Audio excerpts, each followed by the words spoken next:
Hello everybody. This is the same. I'm actually doing this video on October 23rd because we have a ton of questions. So, same video, same clothes, same everything as last week that y'all saw. This is like a part 2 or part 2, part whatever. So, this is the first day of November. The time has flown. These are questions and answers that I get from YouTube comments, email, a lot from Facebook. Hang on. A lot from Facebook, Instagram, and a few from Twitter. Okay. I live out of the U.S. Who hires internationally? So Cambly hires internationally. If Magic Ears was still in business, they hire internationally. I believe that Teleperformance hires a few people internationally. I believe that T-Tech or Broadpath as well. If you go on the work at home forums, might search international, even though most of the work at home forums are US based. Am I overqualified for most work at home jobs? So let me tell you something. Keep it simple. Even though I went to college and have a few years in college, I never put it there. None of it. As far as anybody knows, I'm broke and nobody wants me. No. As far as anybody knows, I just graduated high school. I don't put down my certificates. If it's an entry-level job, don't put them down. I do not talk about any SME, subject matter expert, or team lead, or any of that other stuff, unless the position is for that. I have a very basic customer service / sales resume. It highlights those skills over titles. So you can be overqualified. Listen, even the healthcare companies are getting tied up with letting people go. It's not that you wouldn't make a good employee. The problem is you have 10 positions and several hundreds, if not several thousand applicants. All of them have great skills. So you really need to do what you can to stand out. So it's been rough in 2023. How often do you upgrade computers and cables? The laptop you see now will be with me 2 years. I will be buying a new desktop to upgrade my capabilities probably around tax time 2024.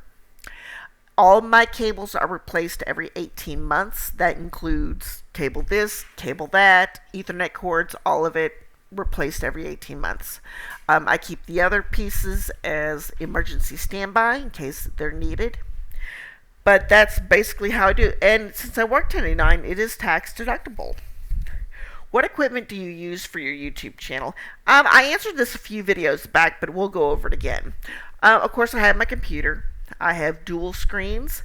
What you see in the reflection on my glasses right here is the ring light that's around my webcam. I have a Nexigo NEXIGO ring camera.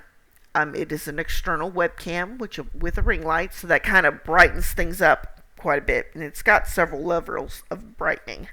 I own a printer, and of course printer paper, printer ink. I do have that set out, and there are things I do need to print as far as scheduling and this and that I need to keep. I see your fur babies. Tell me about them. I've got 2. Both of them are male cats. They're over there somewhere. One is Nailty. He's going to be 11 this year. And the other one is Mochi, and he is 2 in the month of October. So when you see this video, he would have just been 2 years. How do you keep work and personal life separate? Compartmentalize a lot. I don't bring home into work, and I don't bring work into home.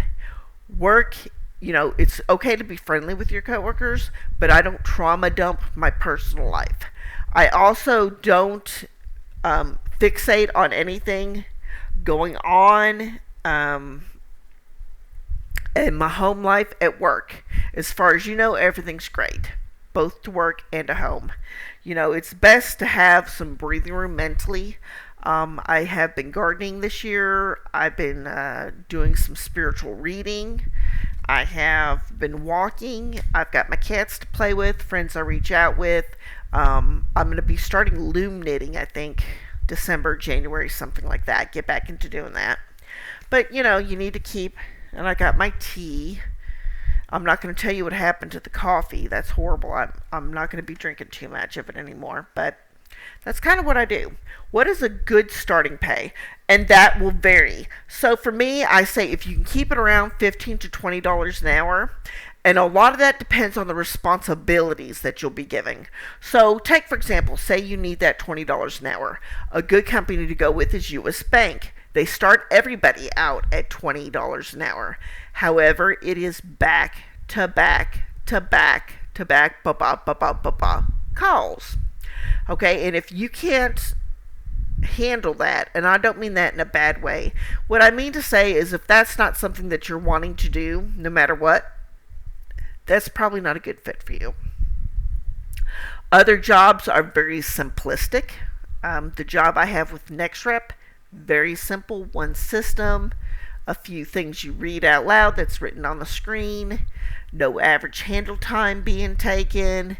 Just take your time with the callers and get them scheduled for a visit or update their information. There's a HIPAA involved in that a lot, but it is very easy. It's very laid back, and it doesn't pay as much as some of the other jobs I have. But the give and take with that is that I'm not stressed out going every other time, because that's just not, it's just not working out for me. Okay, last question of the day. How many applications should I fill out per week? So this goes hand in hand with the resumes. You should have 3 different kinds of resumes. One is a generic, kind of good all, feel all, doesn't place in any one niche company or whatever resume. The second one should be a customer service resume, talking about your interactions with your customers, your colleagues, and your supervisors. And this may stress things like, I can take incoming and outgoing calls. I'm used to de-escalating tense situations. I am used to back-to-back calls. So that's like a lot of customer service. Your third one might be sales or education or teaching or something. So for me, sales background. Oh yeah, I'm great at overcoming objections. I don't get upset when people say no. Using the STAR method, this is what I did in this situation and I did in that situation. So, yeah. Anyways, that is pretty much it for this video. I do want to thank you so much. My name is Becky, and I will see you next time.